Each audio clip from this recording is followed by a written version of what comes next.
Alocasia പ്ലാന്റിൻ്റെ caring ആണ്. കെയറിങ്ങും fertiliser, reporting അല്ല, ഫെർട്ടിലൈസർ കൊടുക്കുന്നതാണ്. ആദ്യം ഡാമേജ് വന്ന ഇലകളൊക്കെ ഒഴിവാക്കിയിട്ട് ഗ്രാജുവേറ്റ് ക്ലീൻ ചെയ്ത് കൊടുക്കുക.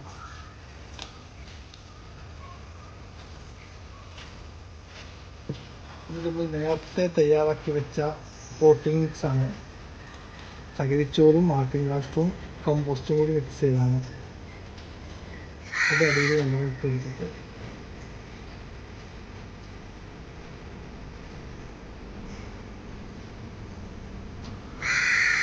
തപ്പിച്ചില്ലായിട്ട് ചിലപ്പോൾ മഴക്കാലമായതുകൊണ്ട് മഴ തപ്പിച്ച് വേരൊക്കെ നല്ലോണം പൊന്തി വരുന്നുണ്ട്. അത് വീട് കൊണ്ടുപോകാൻ സമയം. നമ്മുടെ നഴ്സറിക്കാരുടെ അത്ഭുതവളം രഹസ്യവളം എന്നൊക്കെ പറഞ്ഞ ഡാപ്പാണ് നമ്മൾ യൂസ് ചെയ്യുന്നത്. ഡാപ്പ് കുറച്ചൊരു 10-20 മണി ഇട്ട് കൊടുക്കുക.